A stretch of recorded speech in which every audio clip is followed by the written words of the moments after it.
कभी सोचा है आखिर हम सब काम करते क्यों हैं? क्या ये सिर्फ महीने के आखिर में आने वाली सैलरी के लिए है या फिर इसका कोई गहरा मतलब भी है? आज हम इसी सवाल की तह तक जाएंगे और समझेंगे कि काम हमारी जिंदगी के लिए असल में कितना जरूरी है। तो चलिए इस सवाल का जवाब ढूंढने के लिए मिलते हैं दो बहुत ही जिज्ञासु बच्चों अनु और कबीर से। हम उनकी नज़रों से देखेंगे कि उनके आस पड़ोस में लोग क्या क्या कर रहे हैं और ये हमें काम की इस बड़ी सी दुनिया के बारे में क्या सिखाता है। ये है अनु और कबीर, और देखिए वो कितने गर्व से अपनी पड़ोसन गीता मौसी को देख रहे हैं। वो इंडियन एयरफोर्स में पायलट जो हैं। पर कहानी सिर्फ यहीं तक नहीं है, उनकी नज़रें और भी चीज़ें देख रही हैं।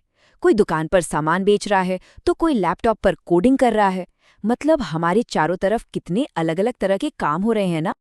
अब इतने सारे अलग अलग काम देखकर दिमाग में एक सवाल तो आता है कि क्या इन सब कामों में कोई चीज़ कॉमन है या फिर इनके बीच कोई बहुत बड़ा फर्क छिपा हुआ है। चलिए इस पहेली को सुलझाने की कोशिश करते हैं। जरा इस तस्वीर को देखिए। एक मजदूर एक फैक्ट्री में कितनी मेहनत से काम कर रहा है। यहाँ मकसद बिल्कुल साफ है, अपने काम के बदले पैसे कमाना ताकि परिवार का गुजारा हो सके।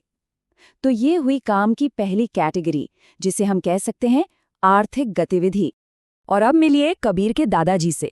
वो बॉर्डर सिक्योरिटी फोर्स से रिटायर हो चुके हैं, पर समाज के लिए कुछ करने का जज्बा अब भी वैसा ही है। अब वो आस पड़ोस के बच्चों को बिना कोई फीस लिए पढ़ाते हैं। यहाँ मकसद पैसा कमाना बिल्कुल नहीं है, यहाँ तो बस बच्चों के लिए प्यार है और समाज को कुछ लौटाने की एक दिली इच्छा है। ये है काम की दूसरी कैटेगरी। तो हमारे सामने काम के दो बिल्कुल अलग अलग रूप आए। एक वो काम जो पैसे कमाने के लिए, अपनी रोजी रोटी के लिए किया जाता है, उसे हम कहते हैं आर्थिक गतिविधियां। और दूसरा वो काम जो मन की खुशी के लिए सेवा भाव से किया जाता है, वो है गैर आर्थिक गतिविधियां। एक तरह से एक का लेना देना दिमाग से है तो दूसरे का सीधा कनेक्शन दिल से है। गीता मौसी याद है, जो पायलट है, या वो सॉफ्टवेयर इंजीनियर जो कोडिंग कर रहा था। जब ये लोग अपना काम करते हैं तो महीने के अंत में उन्हें एक फिक्स्ड पेमेंट मिलती है। बस इसी को हम वेतन या सैलरी कहते हैं। ये उनके हुनर और मेहनत का सीधा सीधा इनाम है। कभी सोचा है कि एक मामूली सा लकड़ी का टुकड़ा एक खूबसूरत कुर्सी कैसे बन जाता है? देखिए, आर्थिक गतिविधियों का मतलब सिर्फ पैसा कमाना नहीं होता। उनका एक और बहुत जरूरी काम है, किसी चीज में नई वैल्यू पैदा करना, यानी मूल्य बनाना। चलिए देखते हैं ये होता कैसे। मिलिए राजेश से। ये एक बहुत ही हुनरमंद बढ़ई हैं। इनकी कहानी शुरू होती है बाजार से, जहां वो अपने काम के लिए सबसे अच्छी लकड़ी चुन रहे हैं। आज उन्होंने 600 रुपए की लकड़ी खरीदी है। और बस यहीं से असली जादू शुरू होता है। राजेश अपने हुनर, अपनी मेहनत और अपने औजारों से उस बेजान सी लकड़ी में जैसे जान डाल देते हैं, और देखते ही देखते वो लकड़ी का टुकड़ा एक मजबूत, आरामदायक कुर्सी में बदल जाता है। अब आता है राजेश की मेहनत का फल। वो अपनी बनाई हुई शानदार कुर्सी को बाजार में 1000 रुपए में बेचते हैं। ये सिर्फ एक सौदा नहीं है, ये उनके हुनर और मेहनत की कीमत है, जो अब किसी के घर की शान बढ़ाने वाली है। तो सवाल ये है कि 600 रुपए की लकड़ी 1000 रुपए की कैसे हो गई? ये जो 400 रुपए का फर्क है, ये कहाँ से आया? बस इसी को कहते हैं मूल्य संवर्धन या वैल्यू एडिशन। ये 400 रुपए राजेश के हुनर, उनके समय और उनके पसीने की कीमत है, जिसने एक आम लकड़ी को एक खास चीज बना दिया। अच्छा, पैसा कमाने के भी कई तरीके हैं। जैसे गीता मौसी को महीने के अंत में जो मिलता है वो वेतन है। वहीं एक दिहाड़ी मजदूर को हर दिन जो पैसे मिलते हैं उसे मजदूरी कहते हैं। और कभी कभी खासकर गांवों में काम के बदले पैसे नहीं बल्कि अनाज या फल जैसी चीजें मिलती हैं। इसे वस्तु के रूप में भुगतान कहा जाता है। हमने पैसे वाले काम की तो काफी बात कर ली, लेकिन उन कामों का क्या जिनके लिए कोई पैसा नहीं मिलता? क्या उनकी कोई वैल्यू नहीं है? क्या किसी की माँ के प्यार या एक दोस्त की मदद को कभी पैसों में तौला जा सकता है?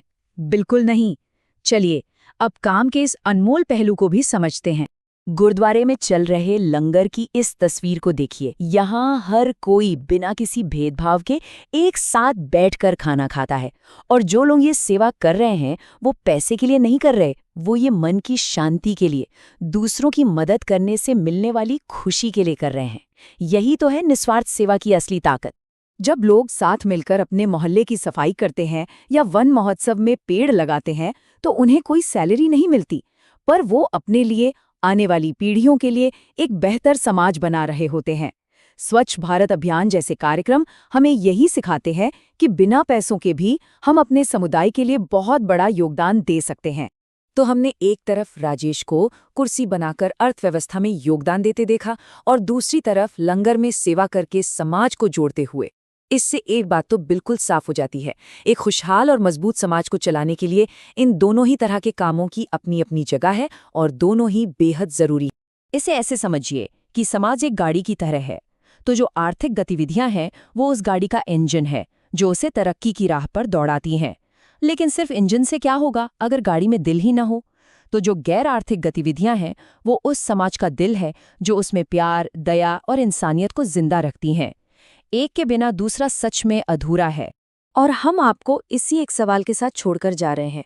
जरा सोचिए, हमारे अपने समाज में, हमारे आसपास, इन दोनों में से कौन सा काम ज्यादा जरूरी है?